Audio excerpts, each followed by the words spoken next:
que eu já vi aqui, a coisa que mais me assustou aconteceu em uma das maiores e mais antigas árvores da Maré, a figueira mal-assombrada do Timbal. Naquela época, há uns 30 anos, existia poucas casas no morro. A maioria era construída de pau a pique, parecida com aquelas casinhas da roça. As dificuldades eram tantas, não tinha água encanada.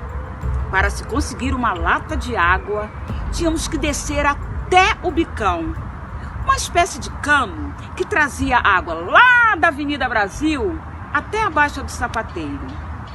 A minha casa ficava num caminho próximo à figueira. Às vezes, eu perdia o sono com o barulho que fazia o vento balançando a velha folhagem. Era uma árvore estranha, devia ter uns 300 anos. Seu caule era grosso e forte, parecido com uma pedra. Seus galhos compridos se espalhavam pelo céu, formando uma imensa nuvem. Havia uma pequena quantidade de figos secos e murchos. Os moradores contavam que eles eram envenenados. E tinha gente que dizia que se você comesse um, não poderia ter mais filhos. Eu nunca tive coragem de comer um. Pois bem, num sábado, estava voltando da pesca, lá para as bandas da Praia de Inhaúma, onde fica a Vila do Pinheiro. Então, eu era moço novo. Nesse tempo, quem morava no Timbal não podia ficar na rua depois das 10 da noite. O morro pertencia ao exército. Quem fosse pego de bobeira até esse horário era levado para o quartel como vagabundo. Então, vendo que já era tarde, tentei apressar o passo. Escolhi o caminho mais curto para chegar em casa, que passava pela figueira. Antigamente, no morro, não tinha iluminação.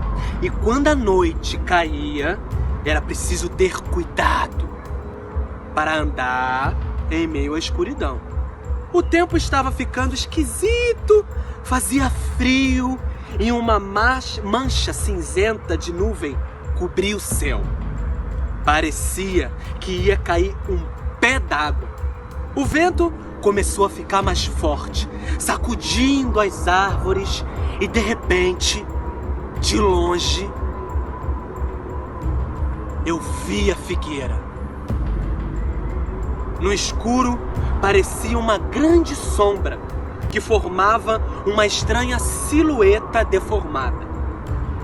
Essa visão me fez recordar as histórias que as pessoas contavam.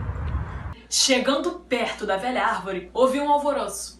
Eram umas galinhas que estavam soltas nos quintais vizinhos. O vento parecia mais forte e balançava a imensa copa da figueira, produzindo um barulho pavoroso.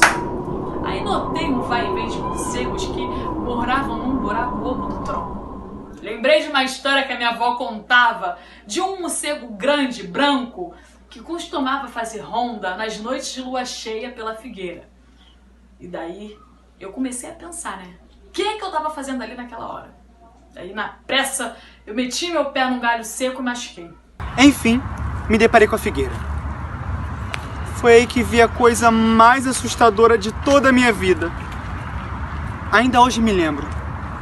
Em volta do tronco, havia uma espécie de neblina que misturava poeira e folhas secas. Não sei ao certo o que era aquilo, mas vi um vulto girando a árvore como um redemoinho. A sensação de medo chegou no limite. Sem pensar em nada, corri como um louco naquela escuridão infinita. Quando cheguei em casa, contei a história para minha mãe. Ela disse que era castigo por chegar muito tarde em casa. A partir daí, nunca mais passei das 10 na rua. Com o passar do tempo, a população do morro cresceu e muitas outras casas foram construídas perto da figueira. Há uns 10 anos, um menino foi brincar de balanço lá. A corda arrebentou, ele caiu de cabeça e morreu na hora. Como as raízes da figueira rachavam o solo e prejudicavam a estrutura das casas, alguns moradores resolveram cortá-la. Foi preciso chamar os bombeiros e levou quase um dia inteiro para derrubar. Hoje, o tronco da figueira mal assombrada ainda existe, no Morro do Timbal. Há alguns galhos secos e nela tem um rosto esculpido. Dizem que deveriam ter cortado até a raiz, pois parece que ela está começando a brotar de novo.